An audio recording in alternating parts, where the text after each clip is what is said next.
মানে আমার দেশে থেকে আমার ফুফু কামে দিয়ে গেছিল ঢাকা শহরে। মানে ওই সময় অনেক ছোট বুঝ হয়নি।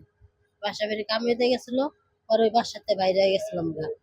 মানে উনতেই ইতিহাস হারাই গেছি পরে আর কেউ দেশও চিনি না কিছুও চিনি না। অন্যজন মানুষ করছে, মানুষ করে হ্যাঁ ও মনে করেন একটা নেশাখোরের কাছে বিয়ে দিছে, আর নেশা করে মনে করেন নেশা লয়ে থাকে। আমার জিগায় না পোলাটারে বিক্রি করে খাওয়াই মানুষ করি। মা বাপটা কই রয়েছে আমি নিজেও কইতে পারি না, বাচ্চা বাচ্চা রয়েছে বাচ্চা না মরছে আমি নিজেও কইতে পারি না। মানে ছোটবেলায় আপনি হারিয়ে গেছেন যে আপনি। ছোটবেলা হারাইছি, অনহারা কই আছে আমি নিজেও কইতে পারি না।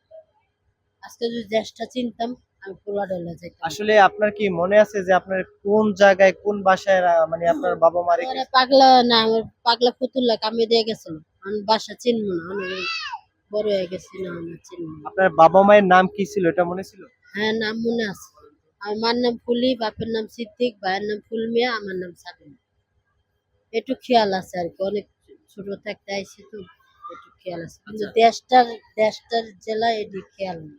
মানে পরিবারে কোনো টাকা পয়সার প্রবলেম ছিল যার কারণে আমরা আপনাকে অনেক গরিব ছিলাম মনে হয়, এর লেগে আমার কামে দিছিল মনে হয়। আপনার এতটুকু পরিচয় দেওয়ার পরে যদি আমাদের ভিডিও দেখার পরে আপনার বাবা মা আপনাকে চিনতে পারে বা এরা না চিনুক আমি চিনবো। আমার বাপ মারে আমি ফেস দেখলে একটা মানুষের আছে না চেহারার লগে মিল খাইলে বাপ মা না চেনে, মায়া মায়ের সন্তান তো চেনে, এরা না চিনুক আমি চিনলে হয়েছে। আচ্ছা, এই যে রাস্তায় থাকেন আসলে মানুষ সাধারণ মানুষ আপনাদেরকে কেমন মূল্যায়ন করে? আমাকে ভালো জানে না, আমাকে দেখলে ঘৃণা করে যে ওই ওই রাস্তায় থাকে, নোংরা ভাবে থাকে, ভালো পরিবেশে থাকে না, ভালো জিনিস পেলে না এরকম।